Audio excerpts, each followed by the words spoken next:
السلام علیکم دوستوں، میرا نام ہے محمد یوسف۔ میرا یوٹیوب چینل دیکھ رہے ہیں جناب آفیشل۔ دوستوں آج ہم بات کریں گے پنجابی شاعر حافظ برخوردار کے بارے میں۔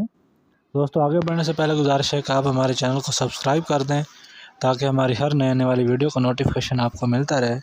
تو دوستوں چلتے ہیں اپنی ویڈیو کی طرف۔ دوستوں حافظ برخوردار کی شخصیت متنازع سی بن چکی ہے۔ بیشتر رجحان یہی ہے کہ ایک حافظ برخوردار پنڈ مسلمانی والا اور دوسرا تخت ہزارے والا ہے۔ پنجابی ادب کے ابتدائی نقادوں نے بھی اس رائے کا اظہار کیا ہے کہ حافظ برخوردار ایک نہیں بلکہ دو تھے۔ ان میں احمد یار مراولوی احسن القصص میں، میاں محمد بخش سیف الملوک میں اور مولوی دل پذیر قصص الحسنین میں دونوں کا ذکر کرتے ہیں۔ دوسری جانب مولا بخش کشتہ پنجابی شاعراں دا تذکرہ میں اور باوا بدھ سنگھ پریم کہانی میں کی رائے ہے کہ حافظ برخوردار ایک ہی تھا۔ تحصیل علم وغیرہ کے سلسلے میں جہاں کہیں مقیم رہا اس جگہ کا ذکر اپنی کتاب میں کر دیا۔ مسلمانی جہاں آباد رسول نگر سے ہوتا ہوا آخر سیالکوٹ پہنچا، اسی جگہ تحصیل علم کی اور یہیں کام ہو رہا، جس کی قبر چٹی شیخہ میں ہے۔ قرائن بتاتے ہیں کہ حافظ برخوردار دو تھے یا اس سے بھی زائد۔ حافظ برخوردار مسلمانی پنڈولہ، اب اس کے بارے میں بات کر لیتے ہیں۔ حافظ برخوردار قصبہ مسلمانی والا کی تاریخ پیدائش 1030 ہجری بتائی جاتی ہے۔ اپنی کتاب فرائض ہندوی فرائض ورثہ میں حافظ برخوردار نے موضع مسلمانی چیمہ چٹھا پرگنہ صوبہ لاہور کو اپنا آبائی مسکن بتایا ہے۔ اپنے استاد کا نام عبدالحکیم ساکن حریہ بتایا ہے اور تحصیل علم کے سلسلے میں جہان آباد نژد شاہپور ضلع سرگودا کا ذکر کیا ہے۔ مرزا صاحبان میں اپنا مسکن بچہ بتایا ہے۔ سید شریف احمد شرافت لکھتے ہیں کہ یہ موضع بچہ چٹھا ضلع گوجرانوالا کے قاضی زادوں میں سے تھے۔ پنجابی کے مشہور شاعر تھے۔ ان کا مزار بچہ چٹھا میں ہے۔ ثبت الحسن زیغم کا خیال ہے کہ گوجرانوالا سے علی پور چٹھا جانے والی سڑک کے قریب علی پور نہر کے نزدیک سڑک سے ہٹ کر قصبہ بچہ چٹھا ہے۔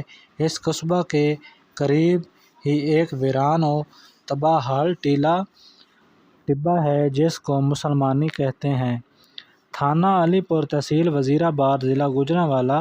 حافظ برخوردار کی قبر آج بھی مسلمانی میں موجود ہے۔ جاوید اقبال خالد لکھتے ہیں کہ بچہ تخت ہزارے کے قریب ایک گاؤں ہے۔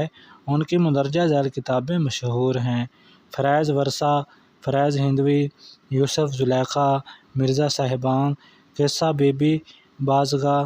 فرائض ورثہ جہان آباد میں 1081 میں لکھی گئی کل اشعار 362 ہیں اور علم وراثت کی تقسیم کو واضح کیا گیا ہے کہ یوسف زلیخا انہوں نے 1019 ہجری میں تحریر کی، جس پر خوش ہو کر نواب جعفر خان نے آپ کو گھوڑا جوڑا 7 بیگھے زمین اور 100 روپیہ انعام دیا۔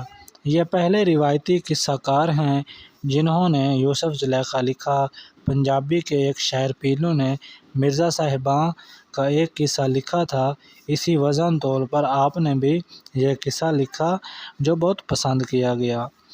دوستوں حافظ کی اس شاہکار کی زبان سلیس اور رواں ہے۔ اسی کتاب کو سب سے زیادہ شہرت نصیب ہوئی ہے۔ اس میں معاشرتی، تہذیبی اور اخلاقی اقدار کی بڑی وضاحت سے عکاسی کی گئی ہے۔ انداز بیان شگفتہ کلام میں روانی خطابت پر زور دیا گیا ہے۔ دوستوں کلام میں روانی اور زبان پر عبور کی وجہ سے تکرار پیدا ہو گیا ہے۔ اس سلسلے میں پیلو اور حافظ برخوردار کے اشعار میں کئی جگہ پر مماثلت بھی پائی جاتی ہے۔ پنجاب میں مرزا صاحباں کی انہی دو شاعروں کی داستانیں بہت مقبول ہوئی ہیں۔ اسی حافظ برخوردار کی عظمت کو تمام تسلیم کرتے ہیں۔ دوستو یہ تھی ہماری آج کی ویڈیو۔ اگر آپ کو ہماری ویڈیو اچھی لگی ہو تو ویڈیو کو لائک کر دیں، چینل کو سبسکرائب کر دیں تاکہ ہماری ہر نئے آنے والی ویڈیو کا نوٹیفیکیشن آپ کو سب سے پہلے مل سکے۔ ہم اپنی آنے والی ویڈیو میں حافظ برخوردار رانجھا تخت ہزارے والا اس کے بارے میں بات کریں گے۔ تب